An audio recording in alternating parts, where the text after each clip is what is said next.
Waste Electrical and Electronic Equipment Centre, the first organization of its kind in the Kenyan market, creating awareness and the safe disposal of electronic waste.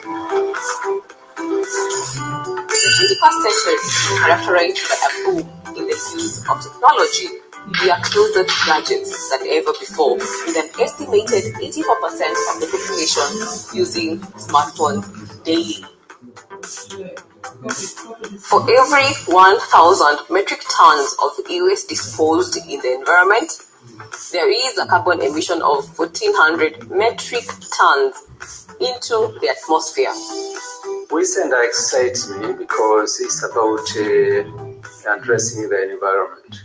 Sustainable human development is about taking care of resources and the environment. If we don't take care of the environment, it will be very ruthless to us as humans. We've been doing safe disposal of electronic waste close to 10 years now. With e-waste becoming a global problem, WEEE Centre provides a solution. Within this facility, we have machinery that we use to process the ABS plastic. We are also able to do pre-processing. We reuse some of the electrical parts, which are key raw materials in the creation of refurbished electrical items, especially computers. So here's what happens is checking if there are certain components that need to be changed, and then once everything is guaranteed and tested, they'll also install softwares, and then the equipment that is good for reuse can be dispatched back to the market for the second life. Second life batteries are also a big part of how we manage the e-waste. So our process is very easy. We make sure that there is circular economy approach in mind as we do that. As you can see, the cells will be placed in these cases. You just put the battery management system to control how the cells will behave inside the pack. We are happy with organizations that are now dealing with e-waste being registered under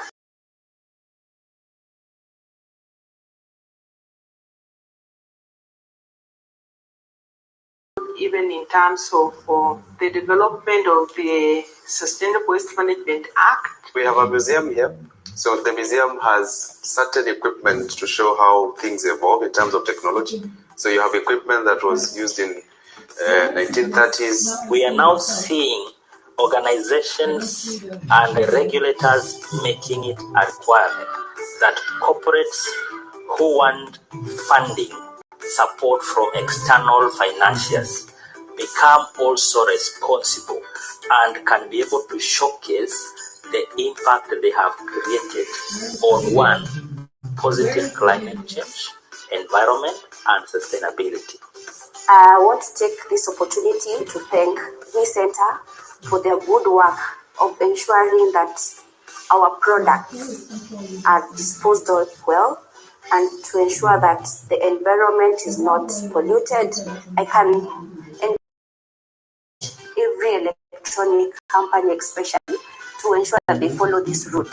We did have a lot of computers and a lot of skills, and we have worked with the WEEE Centre to refurbish those and now setting up over 70 computer labs across the country.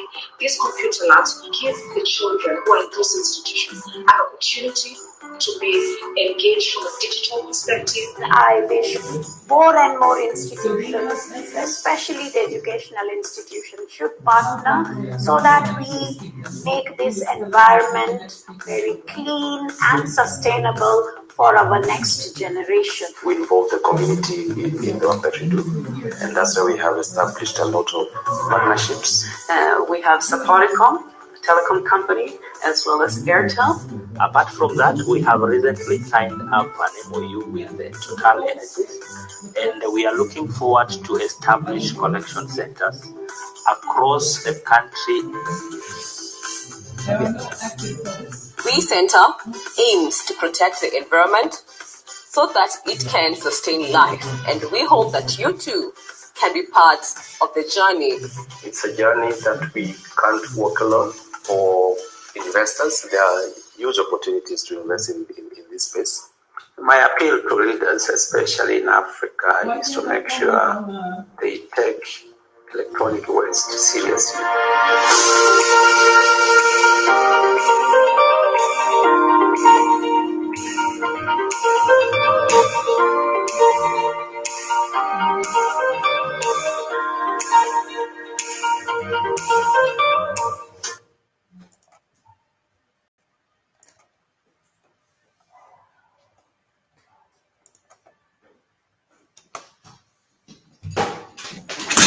Good morning. Good morning, everyone. We're muting. Sorry.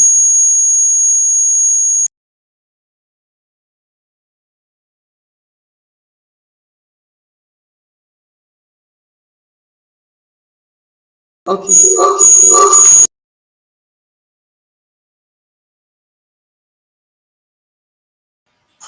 We'll try again.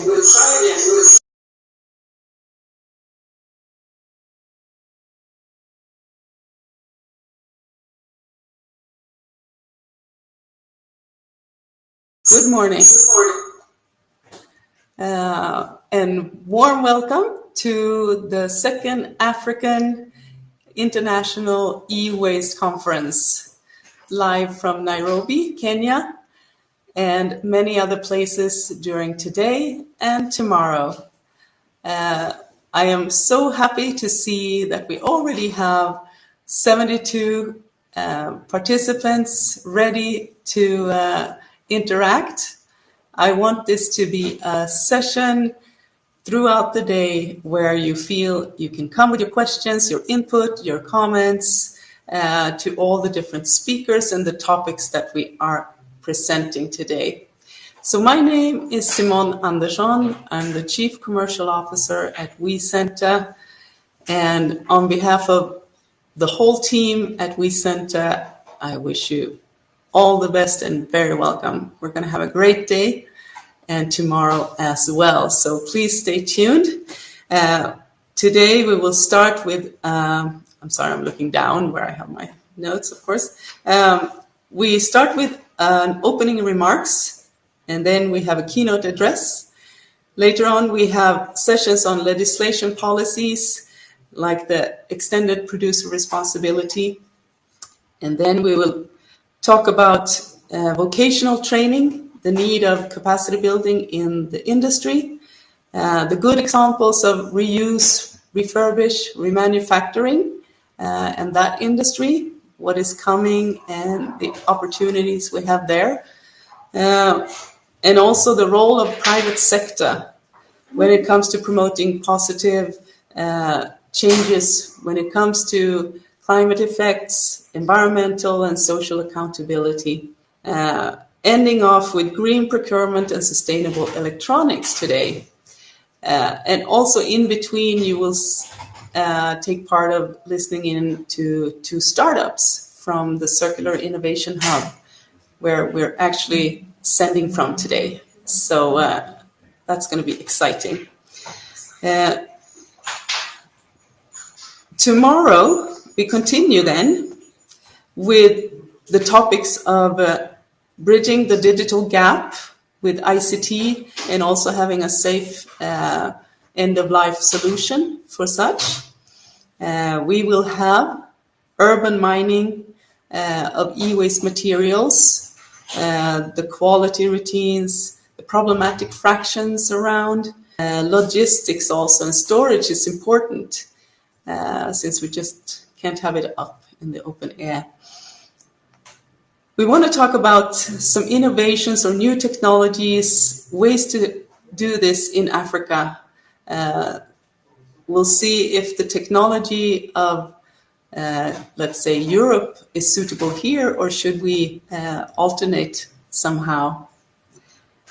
We'll have some more of the startups, and then we will also talk about the environmental and the social impacts of electronic waste when it's not handled the way it should be, and also the positive effects when it is handled the way it should be. In the afternoon, we will continue talking about investments in circular solutions and support. Extremely important in these green tech business models. Sustainable production design and the role of producers. What is sustainable electronics? How can we work on new ways to produce so that it will be more easily repaired? How can we have new business models? We might be renting instead of buying. Circular economy and its role in promoting the resource recovery continues on that perspective and theme. And then we round up with capacity building and awareness creation. It can be done at large and how we all can contribute personally.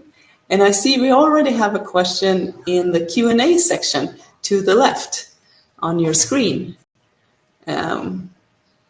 Or to the right, to the right on your screen. I'm pointing myself to the left so that you have a Q&A where you can ask questions or give comments throughout the sessions. And we already have one that says, what are the possible way community can participate on e-waste management? And it's a great question. Thank you so much by Shukwa Meka.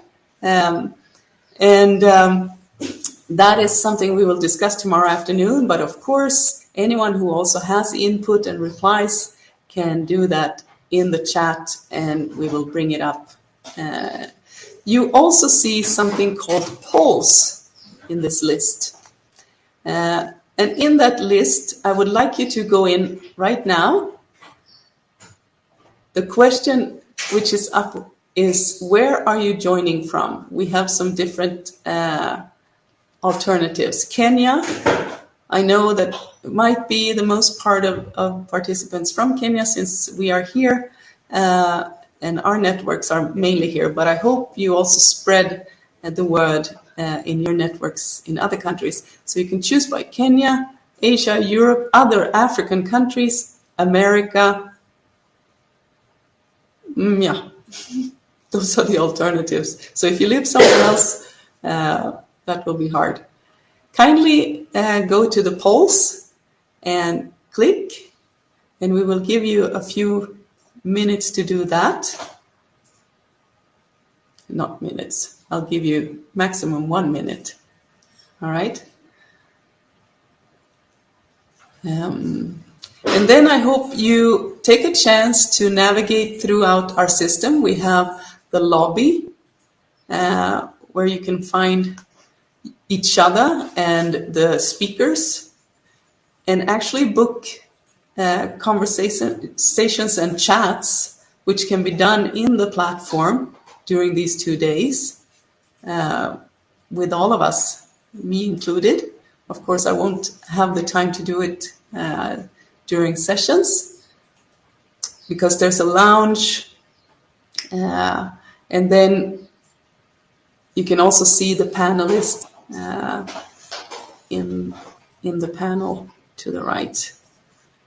Okay, do we have anyone who has been answering the poll? I can't see it really from my side here. Maybe if I submit my own vote. Oh yeah, now I can see it. Lovely. 82% so far is from Kenya, 14 from other African countries, wonderful, and we have 5 from Europe, 5%. So this is really awesome. We are an African e-waste conference and we want knowledge to be spread throughout the continent about electronic waste management. So we will start off. Just one second. Do we have the next one? Yes.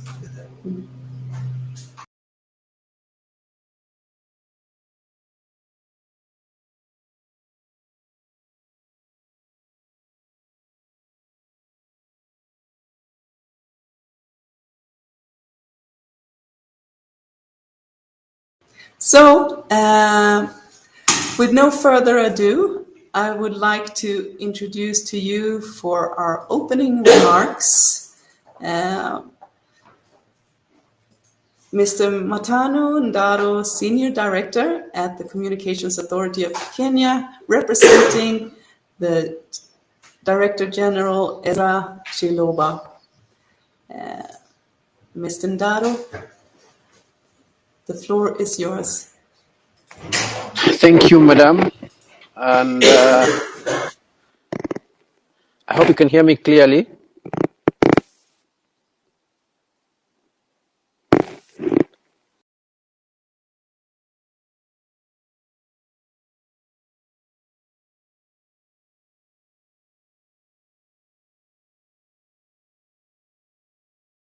Can I be heard now?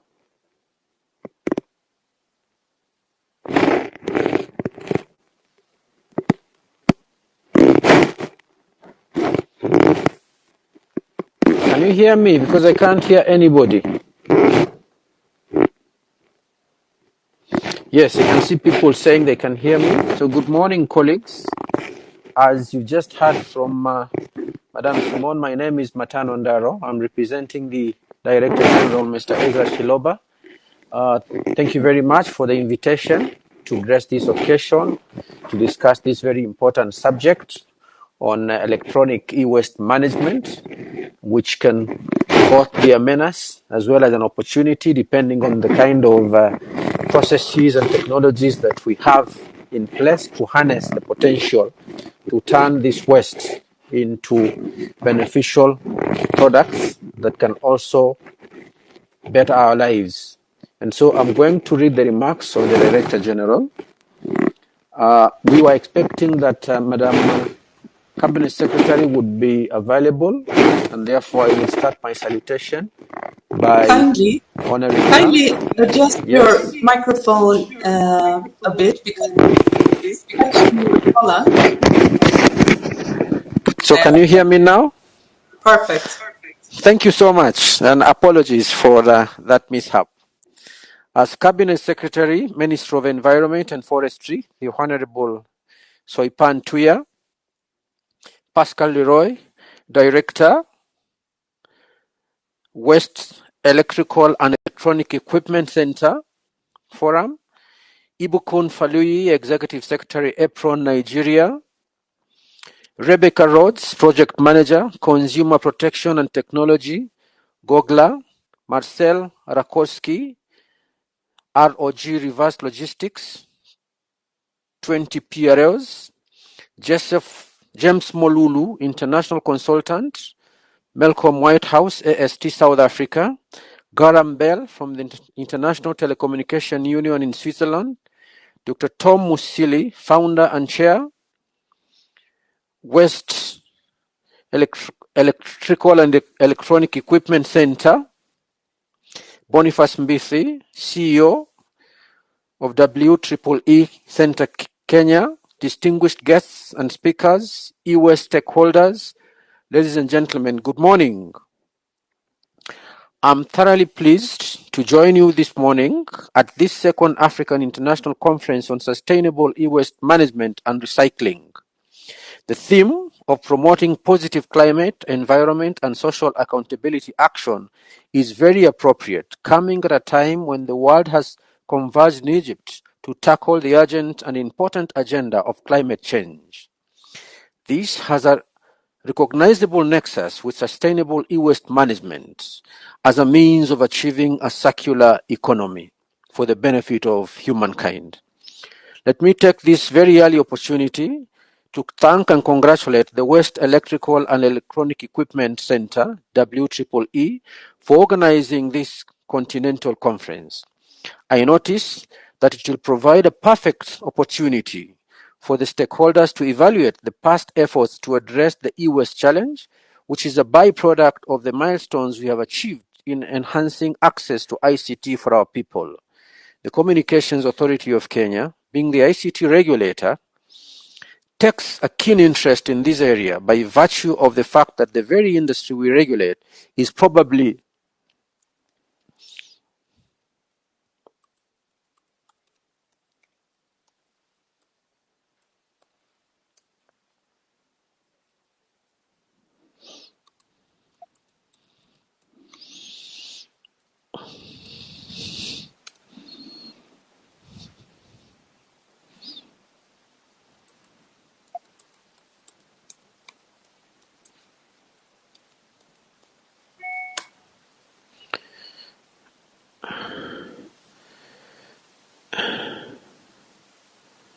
We're having some technical difficulties.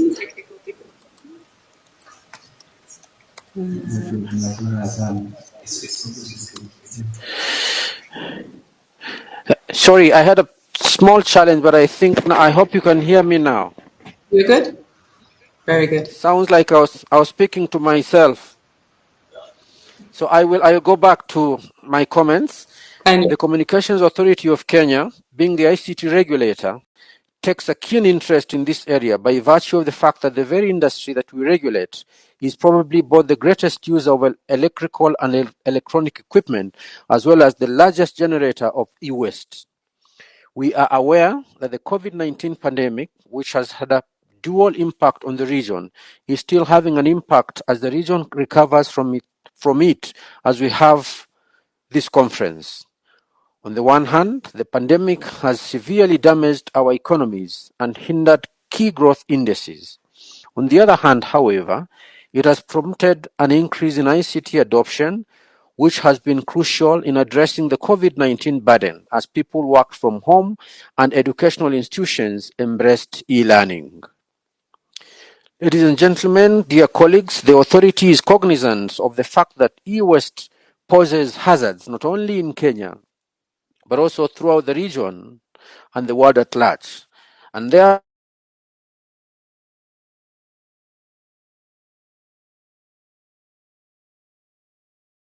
counterfeit electronic products with a shorter lifespan that produce large amounts of e-waste and endanger the entire value chain. Therefore, in order to handle the first R of reduced e-waste, the authority works with the Kenya Bureau of Standards, the national body in charge of development of standards, to make sure that what is brought into the nation fulfills specified minimal levels. We are aware that the Ministry of Environment and Forestry has increased its attempts to establish extended producer responsibility laws and particular e-waste regulations in the country. We anticipate that the foregoing collaborative initiatives will be strengthened by this, together with the fact that the East African Communications Organization, EACO, is urging the East African region as a whole to establish appropriate e-waste management legislation and protocols. Distinguished stakeholders, ladies and gentlemen, I wish to commend the efforts of the WEEE Centre in ensuring that there is refurbishment and donation of ICT gadgets for reuse, as well as collection and recycling of e-waste across Africa. E-waste is the fastest growing waste stream in the world, with statistics painting a rather grim picture. According to the latest statistics from the United Nations Global E-Waste Monitor, 2020, a record 53.6 million metric tons of electronic waste were generated worldwide in 2019, up 21% in just 5 years. The report also predicts global e-waste discarded products with a battery or plug will reach 74 metric tons by 2030, almost a doubling of e-waste in just a period of 16 years. The downside of this is that only 17.4% of 2019's e-waste was collected and recycled, with Africa's figure being a dismal 1.7%. According to the report, Asia generated the greatest volume of e-waste in 2019, some 24.9 metric tons, followed by the Americans at 13.1 metric tons and Europe at 12 metric tons, while Africa and Oceania generated 2.9 metric tons and 0.7 metric tons, respectively. For perspective, last year's e-waste weighted sustainability substantially more than all the adults in Europe, or as much as 350 cruise ships the size of the Queen Mary II, which is enough to form a line 125 kilometers long. E-waste is a health and environmental hazard containing toxic additives or hazardous substances such as mercury that damage the human brain and/or coordination system. At the regulatory level, there is a need to carefully regulate procedures to assist countries managing the end-of-life cycles of electronic and electrical products, which are generally shorter than 3 years. Ladies and gentlemen, in Kenya, for example, we are making tremendous strides to address the e-waste menace. In line with the National Environment Management Authority's guidelines on e-waste management and the Ministry of Environment and Forestry's National E-Waste Management Strategy, the ICT regulator has undertaken a number of important interventions. First, we have made it a requirement for licensees with network facilities providers licenses to ensure that their telecommunications installations do not become a health, environmental, or safety hazard.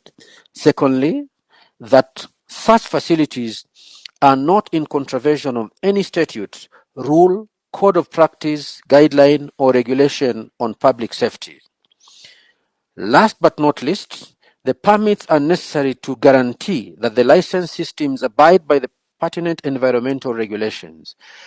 I would like to let you know that we are looking into ways to encourage ICT players to implement customer take-back programs to improve e-waste collection and management.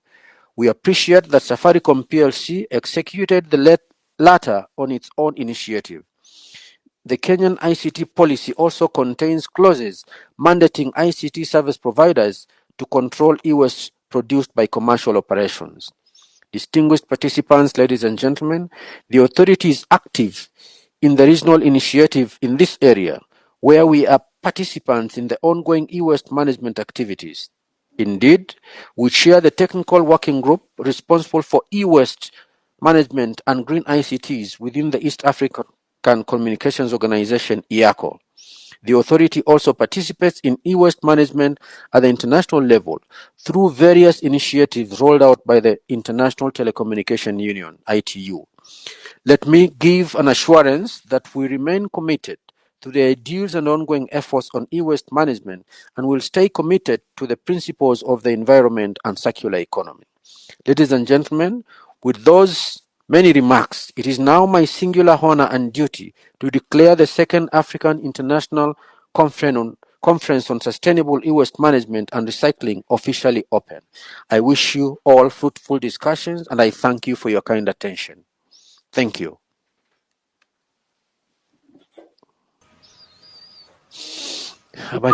Thank you so much, Mr. Ndaro, and the whole of Communications Authority of Kenya for your dedication, for your commitment to safe e-waste management, and for spearheading the policy framework that we need to also implement, of course, and it's coming close to it. Let's see if we have any comments in the chat. We want this to be interactive, so once we now have the authorities here, we might have some questions. Let me see. It's talking about the community and how to engage, which of course is equally important as having the authorities putting the framework, but also the people to address the issue. We are all part of this, of course. What other possible way? How can e-waste? Okay. No, nothing specific right now, but we'll get back if we have those kind of questions coming. I think it's important to collect and respond. So thank you so much again, Mr. Ndaro, and the Director General, Mr. Ezra Chiloba, for those remarks and for opening our second African e-waste conference. Let's move forward in the program. We have a wonderful keynote address. It will be Professor Bitange Ndamo, who is the Kenyan ambassador of Belgium, a keen and very knowledgeable person when it comes to entrepreneurship, communications, technical development, and more. Kindly, Professor, let us hear your words. Thank you so much for joining us. Thank you, and good morning. It's very early here. I know. Thank you for taking the time. Thank you. It's the time I go to work. I want to thank you for asking me to make some comments. Just to remind that I'm just happy that to see that WEEE is still working. I launched it when it started a couple of years ago, and where we are, I'm very happy with.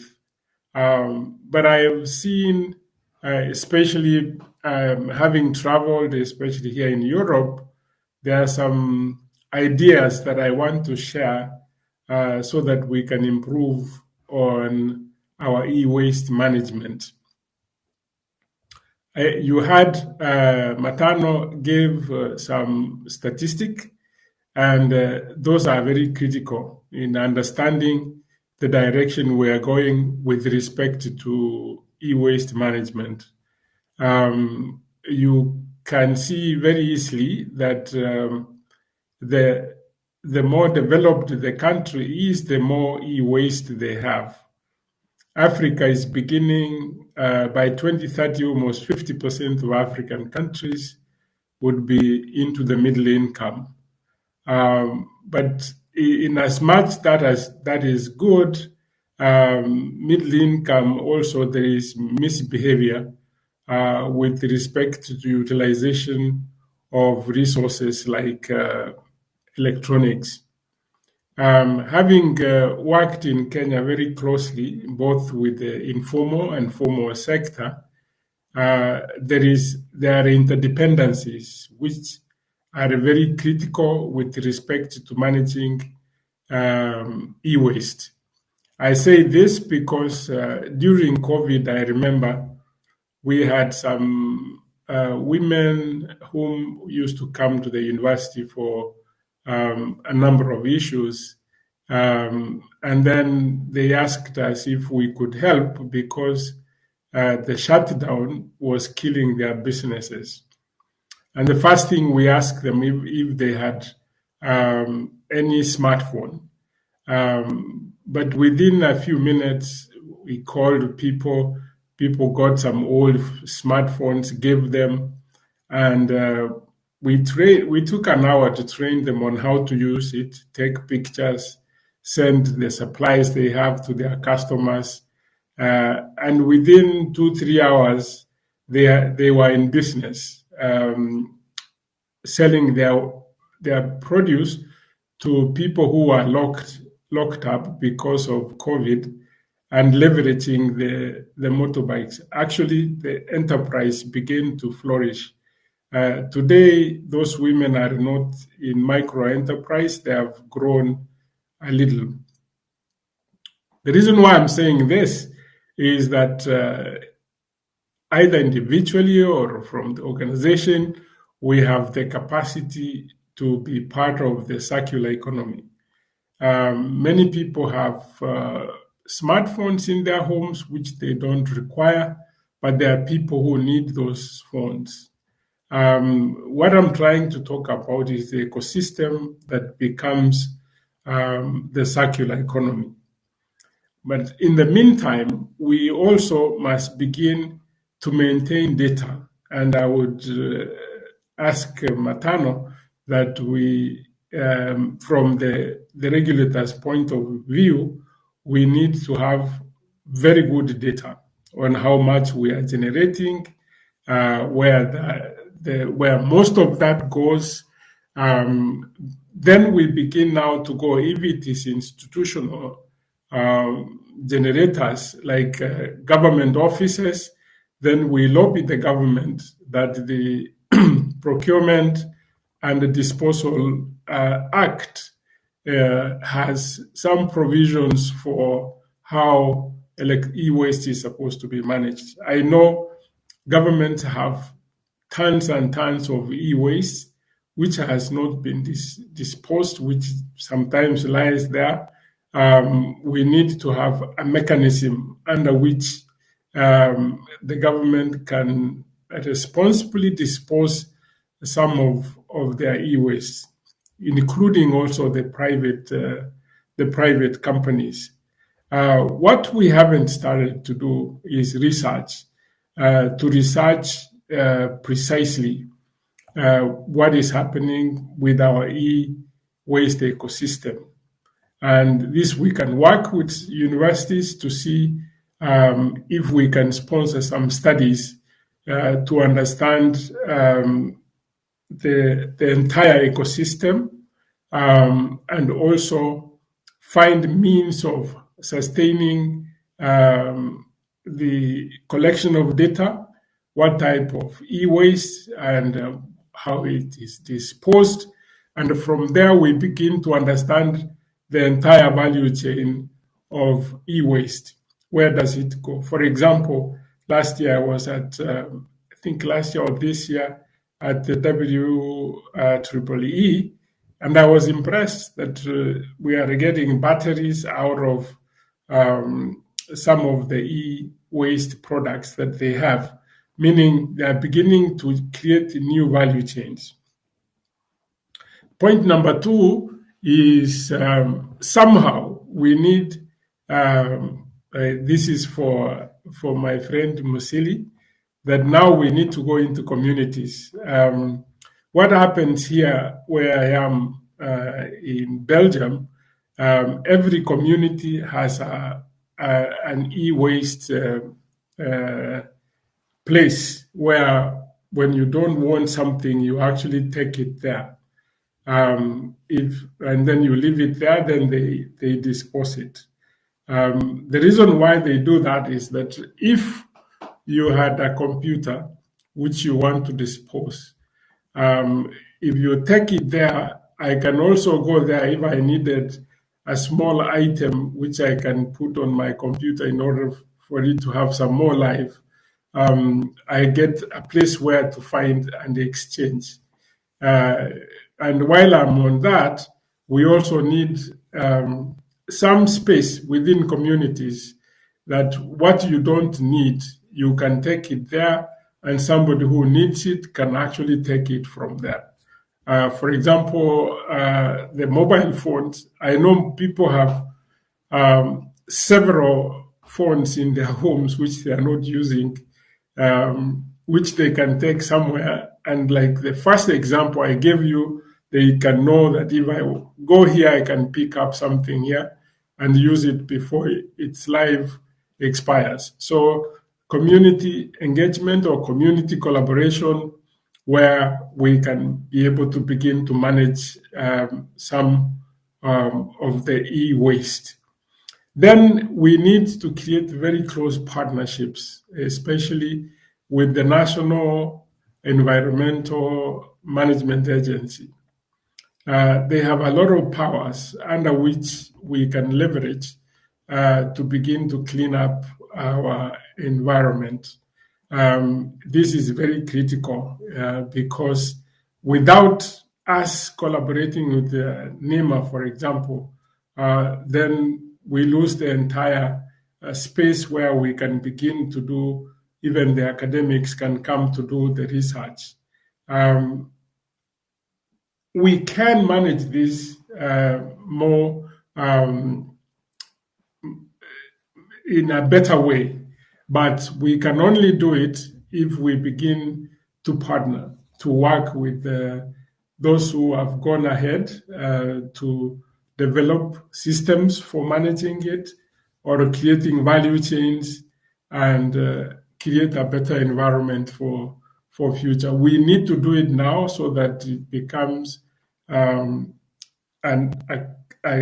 behavior, meaning that even when more people get into the middle income, they would get into that space and begin to respect their environment by by making sure that we have become part of the circular economy.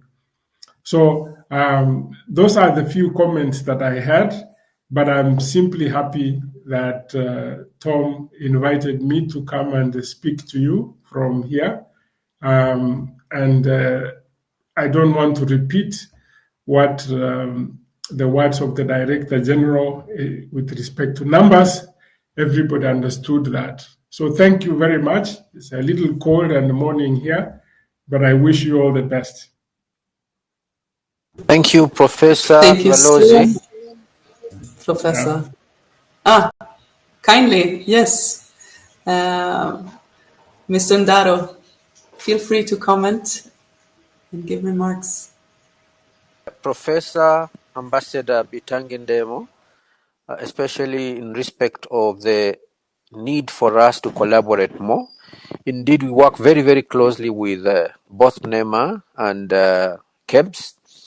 We are renewing our MOU. We are actually now christening it a cooperation agreement, or not only in the areas of e-West, but also in authorization of our licenses to install telecommunications equipment across the country by being the focal point of authenticating environmental impact assessment reports, because they also consider that the expertise lies with us. So we work with also the anti-counterfeit agency and all other governmental bodies to ensure that all issues relating to the environment and the circular economy, specifically on the matter of e-waste, are taken into account in every decision that we make, both as a regulator and also working with government very, very closely. So I want to thank Professor Ambassador Ndemo for those very important remarks,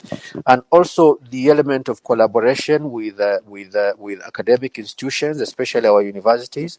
That is an avenue we have started exploring. We are also working with the entire region through a structure referred to as the East African Communications Organization, which coordinates the development and harmonization of common policies and procedures and regulations across the countries, not only on e-Waste, but on all policy and regulatory issues within the ICT sector. So I want to thank Professor Ambassador Ndemo for those remarks, and we will continue collaborating.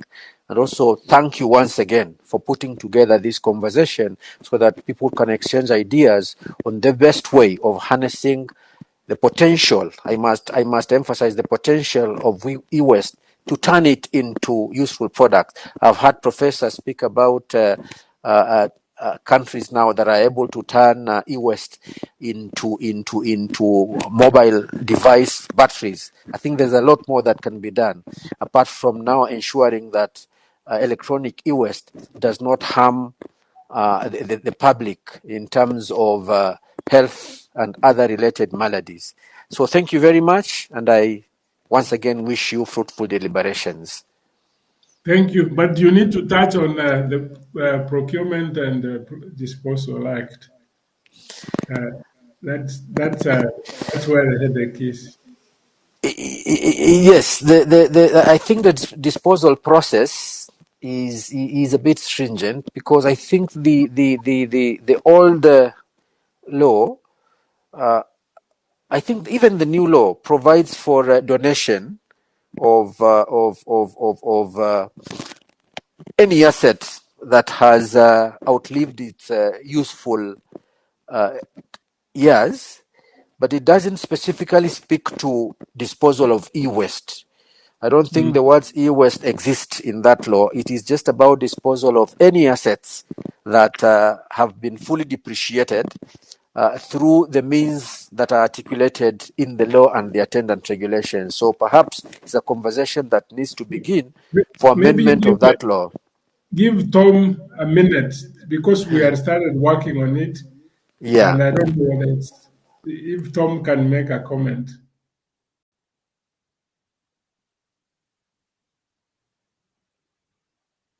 I don't know if Tom is up. here to comment. He might be listening in. We haven't given him a speakers for today. I'm sorry about that. But we will bring that definitely. I love the conversation. Thank you so much, both of you, for bringing this up. I really want to emphasize, like you started off also, Professor, with the data and to be able to read the statistics and see the flows and the values, electronics. That's what we now ended up with when we talk about donation of any assets.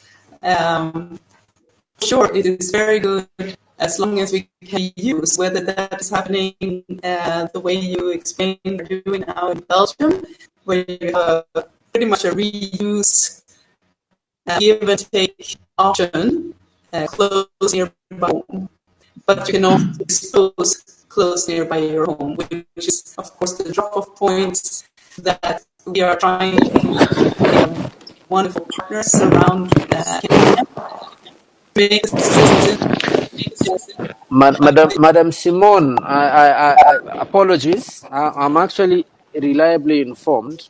Perhaps I've not looked at the latest version of the Act, but there's a provision therein. I'm informed Article 165 allows public entities and whoever else that perhaps handles e-waste to dispose that to licensed e-waste handlers.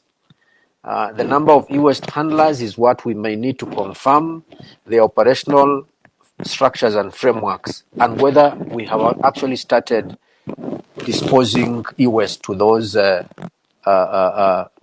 entities as defined in the Act. But I think the provision is there. Thank you. Thank you. Clarification. And yes, and I think the issue will be what is considered e-waste and what is considered still functional electronics, because I see a confusion sometimes, and many times things are donated or even sold, but along with waste. So you might have functioning items, accessories, and then you have items that go along with that is just discarded, and we don't know where they take. Because of course, if you sell something that is functioning, you can sell it to a repair shop or any company that would benefit and utilize those. But what happens to any other items that are coming along?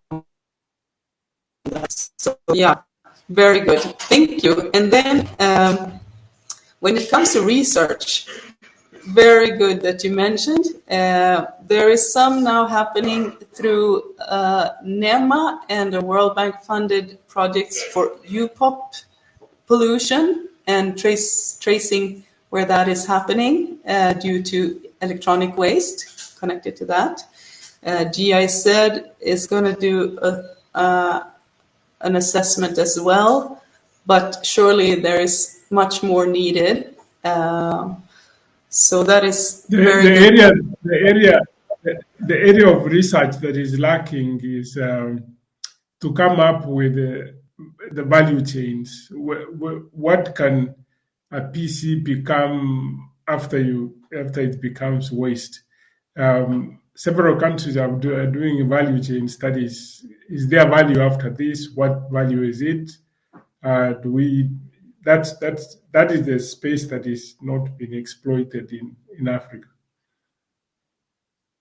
Very good. And it goes along with research touching upon circularity, which is what you actually are talking about here, coming into a circular economy. And I'm very happy that you mentioned that, because that is going to be one of the big themes tomorrow at the conference. We need to utilize the items as long as possible, but not only the items themselves, the components within them, to create a circularity and a longevity of each component and item.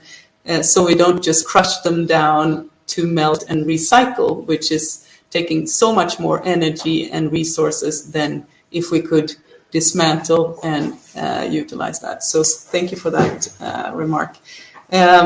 Also, the collaboration that Mr. Ndaro now mentioned, where the authorities are synchronizing themselves, collaborating both around legislative parts, but also follow through and the strategies, is exactly the way we need to go. So I'm very happy for that remark. Thank you so much. And for everyone now listening, more than 100 people, to know that this is actually happening today is really, really great and encouraging.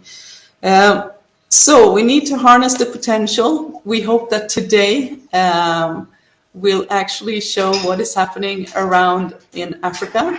And also, of course, with the influence, we need to work together. So getting influences from Belgium and other countries is imperative for us to move forward as fast as possible to secure safe e-waste management and mitigate pollution from the electronic waste, as well as create opportunities in the circular economy. One thing I would like to ask you about, because many times we end up talking about, let's say, the telephones, the computers, things that we all use. But we do have some really problematic fractions and e-wastes today, which not very many wants to take care of, like the light bulbs and lighting tubes when they are at the end of life. And also some cartridges. We have the foam from fridges. The flat screen TV panels are also complicated. Let's not forget them. Do you have any comment on those kind of, because it's easy to harness potential if there might be, you understand my question? That is to me. Yes, actually, that is what I meant by saying that in every community we should have a center where you put your fridge, your washing machine or whatever, and then you probably find you needed something, I don't know what are the components, which can be taken from one to the other, and then whatever is left, it becomes total e-waste. We need those centers in every community to make it much easier to understand. At the very beginning, when Tom started this, he used to convert those desktop into television, which actually took some time. We don't need that. We don't see that happening. We need now to begin to see whether some of the screens can be used. There's multiple innovations. Can we project on a computer screen that is not completely spoiled and make something out of it? These are some of the creative areas that we need to investigate. For sure, if you get a central place where people dump these things, you will find that 50% of those would be reused. Very good. Thank you so much. Yes, I agree. And then comes technologies for taking care of those really problematic fractions at the end of life when we don't see any more reuse. But I'm sure as the whole world is coming to a closure where we realize we need to really utilize the resources we have in society as much as possible instead of mining new ones. So, and potentially put more costs on virgin material, which is my big hope that we will have some general price increase in virgin materials so that recycled materials and reused materials will actually be leveraged, because right now the value chains of creating and building something, manufacturing something from recycled materials might sometimes be more complicated than utilizing the good old value chain of virgin material, which is something we need to break, and we need the authorities to have that in mind. So thank you once again, both of you, Professor Bitange and Mr. Ndaro. We will proceed with the day, and we feel blessed by having started with you and this really wide and overviewing start.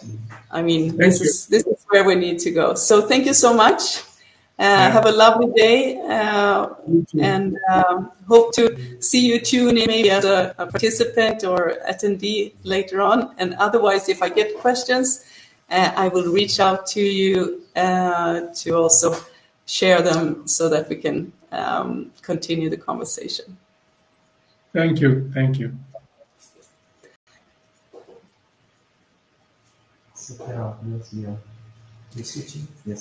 Yeah. So we are now 1 minute for the next session, where we will discuss legislation, policies, and regulations. We will continue on that. Deep dive into the extended producer responsibility, which means the producers, the manufacturers, but also the ones that import electronics. The idea is for them to be responsible for taking care of a safe end of life for the products. And to do that, you need to coordinate, which is done by something called a Producer's Responsibility Organization, in short, a PRO. And the extended producer responsibility is called EPR. I'm just saying this now in the beginning so that we all follow along. There's some technical terms. It is also important to think about the transboundary movement and the possibility for electronics and electronic waste to be able to be passed across borders, because if we have technology and knowledge in one country, it is unfortunate if we can't bring items from other countries to help mitigate the pollution. So that is also something we may touch upon during this coming session. And now I need to check, do we have Pascal, Leroy available?